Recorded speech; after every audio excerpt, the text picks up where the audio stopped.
Di kaki gunung yang sunyi, seorang wanita sedang berlutut di tanah. Di belakangnya adalah seorang preman. Sebuah kamera ditempatkan di depan wanita itu. Para preman bersiap untuk menyiarkan langsung pemenggalan wanita itu. Tidak jauh dari sana, ada seseorang yang terlihat aneh. Dia membuang bola di tangannya. Kecepatan angin level 2, arah jam 3, jarak target 800 meter. Melakukan serangkaian manuver taktis. Pengamat mendapat informasi. Penembak jitu sudah tidak bisa menghentikan truk pengangkut di sisi jalan. Dan mayat di dalamnya benar-benar hidup. Letakkan senapan di tangan kusir. Dan pertempuran akan segera dimulai. Saat ini, para preman tidak memiliki kesabaran. Pedang dingin menempel di leher wanita itu. Dan tiba-tiba ada sesuatu di kejauhan. Pria tua itu tiba-tiba bangkit dan mengangkat senjatanya. Dia mulai menembak. Penembak jitu yang mengangkut mayat juga menembak ke arah yang sama. Pada saat pertempuran, tim operasi khusus membunuh mereka semua.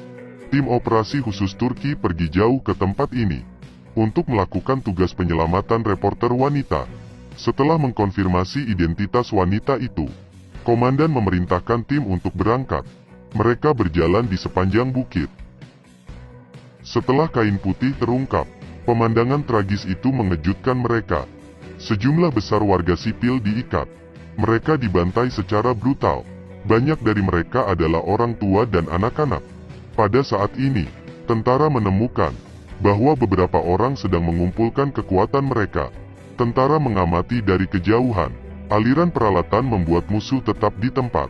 Dan setelah urutan terpanjang, artileri self-propelled belakang menembak. Saat tank perlahan menyesuaikan setnya, sebuah peluru mengaum melintasi langit. Dan sekelompok orang ini langsung musnah. Penembak jitu yang dipilih masih menembak dengan keras di gunung. Penembak jitu menembak headshot dari jarak 1000 meter. Tetapi tepat setelah pertempuran berakhir, dia menerima pesan dari markas. Tim musuh yang terdiri dari 2000 orang sedang mencoba untuk menutup perbatasan.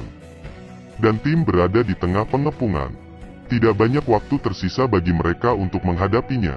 Setelah mengemasi peralatan, mereka langsung pergi dari sini. Namun dalam perjalanan, mereka harus mundur. Pos pemeriksaan manusia memblokir jalan. Jika mereka berkeliling, itu akan memakan banyak waktu. Diikat ke pilar, tidak ragu lagi. Mereka diam-diam mendekati Sao dari rerumputan dan menembak headshot. Preman itu menuangkan bensin ke wanita. Ketika preman akan menyalakan api, penembak jitu dengan tegas melepaskan tembakan. Musuh di sekitarnya dengan cepat bergerak. Pasukan terlatih maju ke depan. Musuh di belakang bunker ditembak headshot satu demi satu. Pertempuran berakhir. Dan orang-orang diselamatkan. Kapten berjalan ke arahnya, melepas penutup matanya dan menyeka kotoran di wajahnya dengan air. Awalnya wanita itu ketakutan, sampai dia melihat lencana di baju kapten. Dia memeluknya dan menangis. Helikopter yang menjemput mereka mengalami keterlambatan. Tetapi mereka harus menemukan tempat persembunyian. Tentara melihat sebuah desa di kejauhan, memutuskan untuk pergi ke desa itu. Pria ini merupakan prajurit infanteri yang masih menunjukkan status lajang. Komandan memutuskan untuk beristirahat di sini untuk bermalam. Saat mengobrol di malam hari, berita dari markas datang.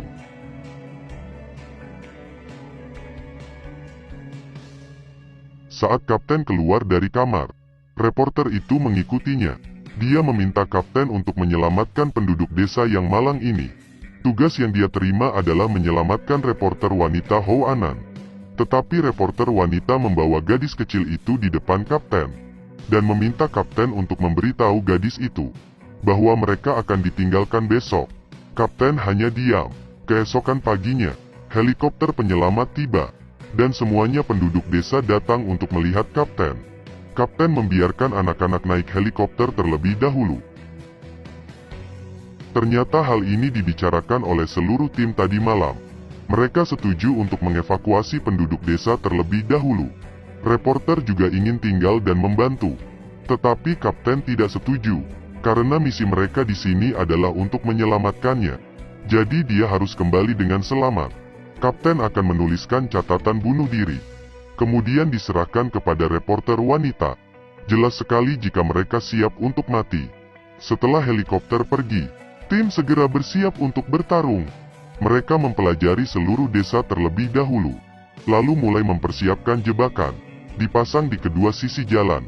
Kapten Lei mengatur sesuai dengan jadwal, menyembunyikan semua penduduk desa di ruang bawah tanah yang diatur, dan akhirnya mengibarkan bendera nasional di tempat yang tinggi. Setelah melakukan ini, para penembak jitu menemukan bahwa musuh telah sampai di pintu masuk desa. Ada sekitar 200 orang, sejumlah besar kendaraan bersenjata, dan sebuah tank tempur untuk memimpin pertempuran. Pada saat yang sama, anggota tim telah memasuki posisi yang telah ditentukan. Pertempuran akan segera dipicu. Orang-orang akan memasuki jebakan. Kapten dengan tegas menggunakan remote control, dan pertempuran sengit dimulai. Area asap menjadi obor tim pasukan khusus. Penembak jitu yang bersembunyi di menara memulai penampilannya. Namun ada terlalu banyak orang, dan posisi titik daya tembak terungkap. Tim mereka hanya bisa memindahkan posisi dan mengecilkan garis pertahanan. Tank perlahan mendekati tembok. Mereka membutuhkan bazooka, tetapi saat ini tidak ada anggota tim yang bebas untuk mengantarkan amunisi. Tiba-tiba seorang wanita berlari keluar, mengenakan helm, membawa peluru, dan membawa bazooka di tangannya, bersiap untuk menantang hujan peluru. Penembak jitu mulai membidik.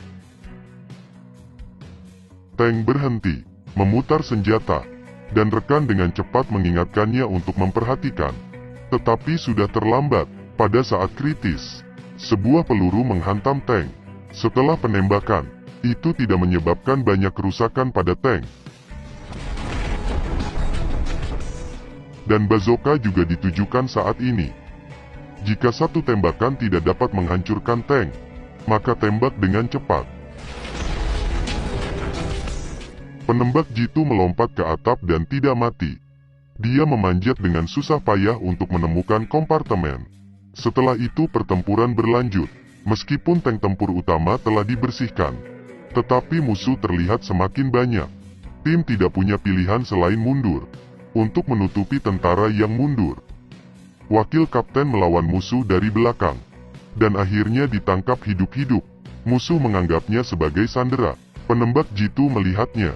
Dia melihat penembak jitu dengan mata tegas, dan kemudian menunjukkan nama putranya.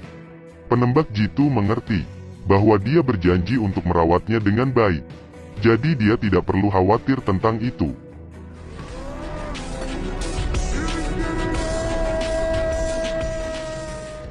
Tim memiliki kemampuan tempur yang kuat, tetapi jumlahnya lebih rendah. Mereka tidak punya pilihan. Anggota tim harus mundur ke garis pertahanan terakhir di gunung. Selama mundur, salah satu anggota tim tertembak oleh peluru penembak jitu musuh. Dia berlutut dan ingin bergegas keluar, tetapi dia menghentikannya. Dia tahu bahwa orang-orang ingin mengepung tempat itu, dan berjuang untuk meminta bantuan. Menjulurkan kepalanya sama saja dengan mati. Dia tahu itu tidak ada kemungkinan selamat, jadi dia ingin menggunakan tubuhnya untuk menjadi perisai. Pada saat ini, tidak ada pilihan selain berdiri dengan tegas dan meletakkan pistol di pundak rekan satu timnya. Dia mengatakan permintaan maaf, seperti peluru fisik yang datang dari arah jam 4. Itulah yang dia katakan. Kalimat terakhir, penembak jitu mengunci target. Tim penembak dipaksa ke puncak gunung. Mereka tidak memiliki cara untuk mundur. Ini akan menjadi medan perang terakhir mereka. Jadi mereka menempatkan pertahanan terakhir untuk mempersiapkan pertempuran terakhir. Segera orang-orang berkumpul lagi. Anggota tim dengan marah mengarahkan peluru mereka ke orang-orang. Tetapi jumlah musuh terlalu banyak, dan akhirnya mereka bergegas ke puncak gunung. Kedua belah pihak segera memulai pertarungan tangan kosong. Kapten melihat beberapa orang dengan bom di kejauhan, dan menyerbu ke arah mereka. Dengan cepat mengangkat pistol untuk membidik sasaran, tetapi dicegat oleh kaki tangan di sebelahnya, dan menembak semua amunisi.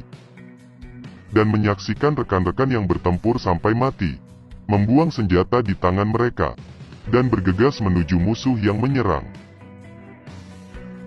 Musuh di sebelahnya melihat bahwa serangan itu gagal, dan diluncurkan tanpa perbedaan. Itu melibatkan tembakan terpanjang dan jatuh ke tanah. Kapten terluka dan rekan-rekannya semua mencoba yang terbaik untuk melihat musuh di depan mereka. Kemudian mereka bergegas ke kapten yang terluka. Penembak jitu membunuh yang terakhir. Setelah itu, perjuangan akhirnya berakhir, dan kapten akhirnya tewas dalam perang. Setelah pertempuran, anggota tim menghubungi markas untuk mengepak sisa-sisa rekannya, dan menunggu kedatangan helikopter penyelamat.